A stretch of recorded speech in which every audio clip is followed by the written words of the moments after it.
నా పిల్లలు ఎట్ట కావాలా ఆయన పోలీసు చూడట ఏమో నీ సంగతి రేపు చెప్తా అన్నాడు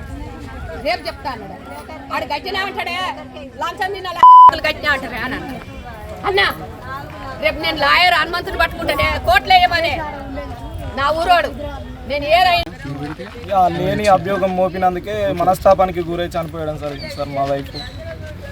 ఎవరు ఊహించలేదు ఇట్లా చేస్తుందని కూడా చాలా ధైర్యంగా మాట్లాడింది ఎస్ఐ గారు ముందర. ఎస్ఐ గారు కూడా అన్నారంట, మాట్లాడినప్పుడు కూడా ఇన్వెస్టిగేషన్ చేసేటప్పుడు కూడా మీరు అన్నారంట చాలా నువ్వు తెలివిగా మాట్లాడుతున్నావు అని చెప్పి ఇట్లా మాట్లాడిందంట. ఏఎస్ఐ గారు కూడా ఆల్రెడీ అయిపోయింది అనే ఉద్దేశంలోనే ఉన్నారు. అయిపోయింది అసలు ఆ గోల్డ్ వాళ్ళు తెచ్చిరా తేలేదా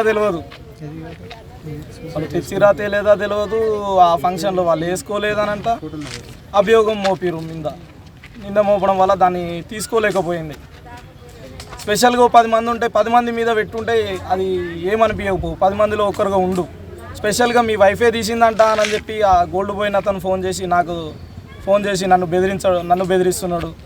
ఇదంతా దృష్టిలో పెట్టుకొని ఇక పొద్దున మా మిస్సెస్ ఇట్లా వేసుకోవడం జరిగింది. ఎస్ఐ పేరు కేసు 5లో హైత్నగర్ ఎస్ఐ. అంటే దుర్భాషలు ఏమన్నా మీ మిస్సెస్ని? నేను లేను సార్. మా మిస్సెస్ చెప్పింది ఏంటంటే ఈ రకంగా నువ్వు తెలివిగా మాట్లాడుతున్నావు, లాజిక్గా మాట్లాడుతున్నావు, నీ సంగతి ఏందో రేపు చూస్తా, మీరు రేపు రాపోర్రి అననే తీరుగా మాట్లాడినంట సార్ గట్టిగా. ఆ విషయాలే తీసుకుని